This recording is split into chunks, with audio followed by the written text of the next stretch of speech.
Pokemon 3D Super Tournament. Alright, hello there ladies and gentlemen. Welcome back to the GSL Super Tournament. Tournament that was briefly defeated by the Doomsday Tournament, but then was cloned and brought back for another day of the round of 64. I am Moletrap, here with me is Wolf, and we are so excited to be casting some excellent players today. I am super stoked. Are you super stoked I am for the Super super Tournament stoked. today? And I wanted to mention right off the bat that some of the games that you guys think are being played today are actually not, because the schedule was changed because of MLG. So some of the stuff on the TL calendar was a little bit wrong, but now you can look at it and see exactly who's playing. Huck's still playing today, though, so I know a lot of people are really excited about that. Also, Nesty playing as ZVZ, see if he can remain dominant in that matchup. Some pretty exciting stuff going on. Dominant is like an understatement right now. Yeah. I mean, he only lost one game to Zerg. Damaga. Lost one match. One match. That's true. Did actually drop a game to Fruit Dealer as well. Codas last season. That's also true. Yeah, and then we got, of course, coming up right off the bat, Killer versus Bomber. What? That's going to be crazy, man. Killer is so good. Bomber is so good. Together, they are so good. Yeah, they are really good. And, of course, Bomber has a ridiculously high PVT rate, or TVP rate, to say it in the correct order. About 84% wins. Yeah, I remember. Sorry, what were we going to say about that? Go ahead. I was going to probably say the same thing you're about to say. I was just going to say, I remember in Code A, he was playing all these Terran versus Terrans, and I'm like, oh, he's like sick good at TVT, and it's his worst matchup. Yeah, what? Yeah, like, how good is this guy? It's ridiculous. He's definitely underplayed, kind of. You know, it doesn't look like he has that many results yet because was in Code A, and, you know, a lot of people downplay Code A players, but he's awesome. And I think a lot of people out there are starting to realize that, Moletrap. Yeah, and of course, later on, we do have Polt Prime versus Lucira. That's going to be pretty interesting. Let's go ahead and take a look at yesterday's results first before we go ahead and look at today's. So we started off yesterday with Clyde 2-1ing Rainbow, a little bit closer series than I expected. And so props to Rainbow for putting up a good fight, but he did go down. Leenock took out Alive in short order. Byun, oh man, that was a lull series, took out Legal Mind. And Alicia, whoa, 2-0ing MC. Go watch those VODs. Definitely go watch those VODs. Those were actually really good games, and it wasn't just like a fluke or anything like that. Alicia straight up outplayed. He outplayed him like MC. crazy. And there we have today, like we were saying, Killer versus Bomber, Cezanne versus Nesty, Polt versus Lucira.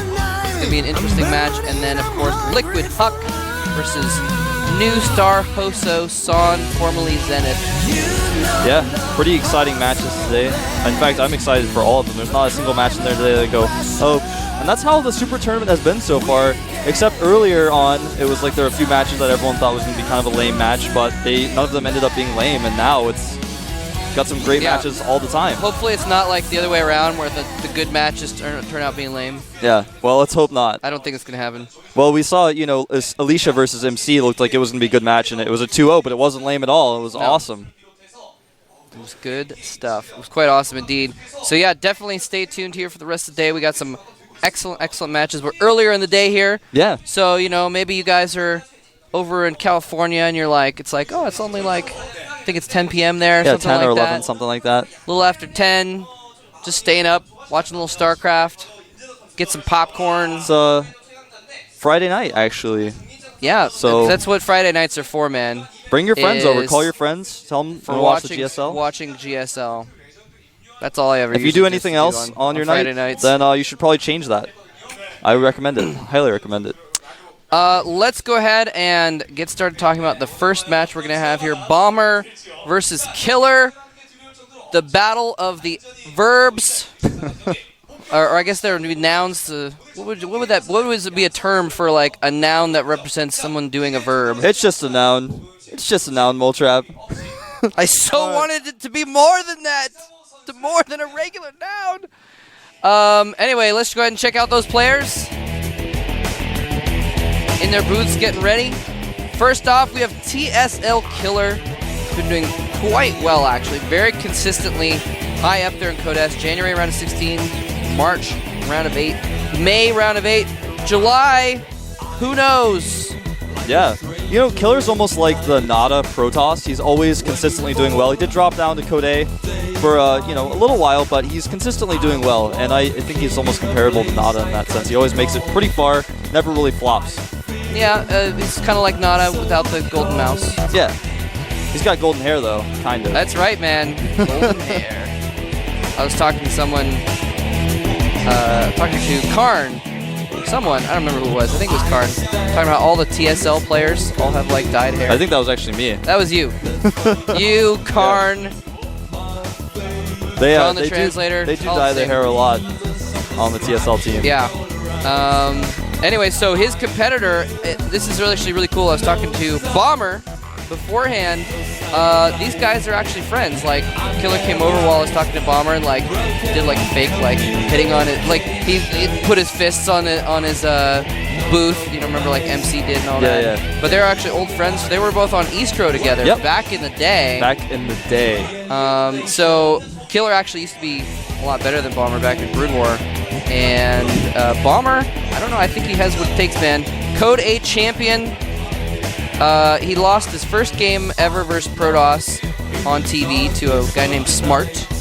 And didn't lose a single game since then until the Team League. He actually lost the game to MC, but he's like 11-2 versus Protoss. So Killer's got his work cut out for him, man. Definitely, definitely. But Lee does feel confident, he said. Yep, Coach Lee. He actually said that. Take a look at our maps right now.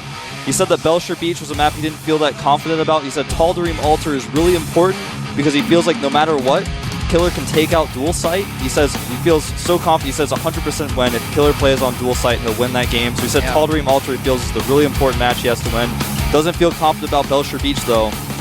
So we'll see what he does. That Tal'Darim Altar match oftentimes leads to some epic games. I'm pretty excited about it. So we get to see that game no matter what. Yeah, definitely. And actually, we're going to be getting underway here in just a moment, ladies and gentlemen.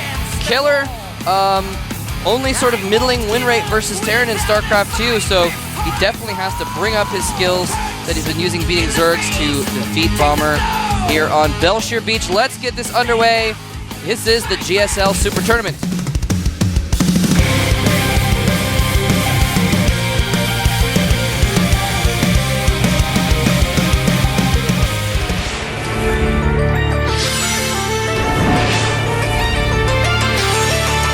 GSL Killer versus Startail Bomber.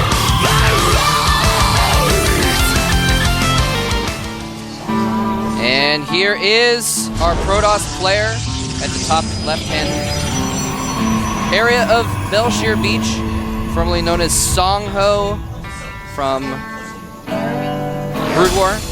GSL Killer. Now known as From GSL where, Killer. Moletrap? From Brood War. From Belshire Beach. From Korea. And I have no idea what that says. That looks like Chinese. That to me, is actually Chinese. All right. And here is his challenger. Was his lesser teammate, his practice partner in Brood War, and now looking to be maybe a better player in StarCraft 2. Tate Bomo. Yeah, well, at the very least, this is definitely his matchup. Yeah. So, see, I'm having some audio problems. Yeah, that's kinda Hopefully- weird. Okay, there it goes. Hopefully you guys weren't having those. The Terran music, like the record player skipped. That happens there to me for a every now and minute. then when I'm laddering, and it makes me feel really. I'm like, uh-oh, is my game about to crash? I get really tense. Do you, with the game repeating, do you like spam the same command over and over again? Yeah. I keep right-clicking, resetting my rally points in time with the music. So Killer going for a very fast scout here. Pretty normal play there. Just going gateway gas. Actually, did he get his gas first? I actually was not paying attention because I was listening to that music. Normal time gas. Normal? Okay, never mind. SCV barely escapes with his live. 2 probe shots, 10 hit points would have killed him off. That's actually going up. Sorry, second barracks going up pretty quick here for Bomber. Oh, interesting. He's kind of hiding that over on the side. Yeah, he's got his reactor going up now, so be pretty normal 2 barracks expand, I think. Yep, might be able to put some pressure on Killer if he doesn't do something about it. I was just gonna point out it's kind of interesting how sometimes that is the case where you wall and you kind of have to send that injured SCV out, and oh, the SCV actually in the middle almost gets killed. Oh, one more zap will do it. He's got to By be the very pro. careful. that can actually be bad because if you got a nice, healthy, full health SCV running around the Protoss base, you can keep it alive for a long time and do a lot more scouting. But because it's so injured, like one hit from a Zealot or whatever pops out of that gateway, or Probe even, would kill it. So he had to evacuate. Doesn't get as much scouting information, although he might send another scout out. But anyway, both players kind of in the dark right now. That's true. Killer has taken 2 gas. I think he's going to get a Stargate, and indeed he does. But look at this. Whoa. Bomber has moved his second barracks onto the low ground, making it very accessible. He can send his units much faster. Yeah, that's so he may be planning on doing some sort of timing attack. But the Stargate has gone down for Killer. Ooh. I felt like that's what it was going to be because he got second gas and only had 1 gate. Most likely we're going to see some Phoenix opening. This one Zealot trying to do a little bit of poking. Stalker joins up. Now he can do a ton of damage if he controls properly. Yep.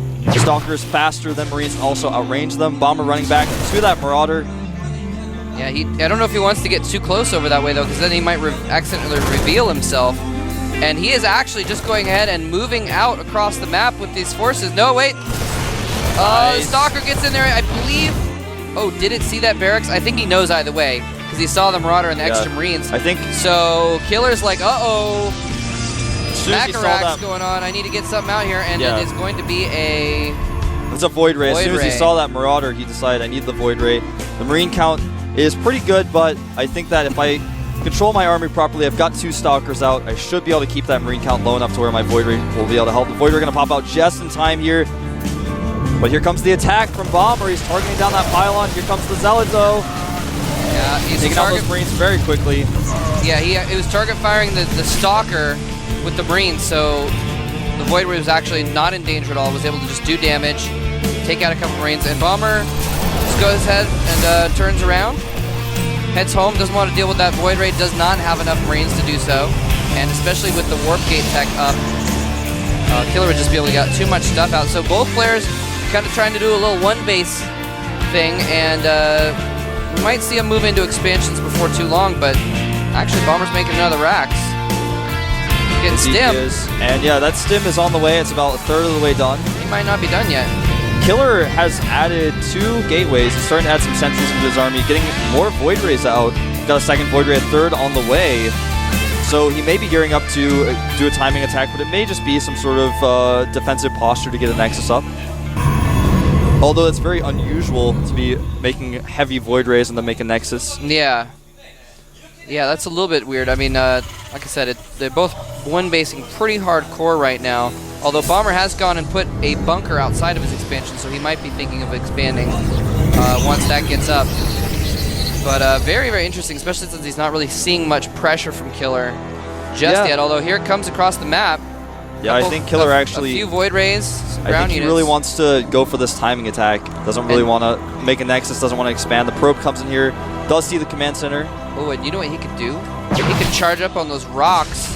Uh-oh. Oh, no, Stim! No! Oh, Stim is not complete yet! He done. researched the tech lab on the low ground!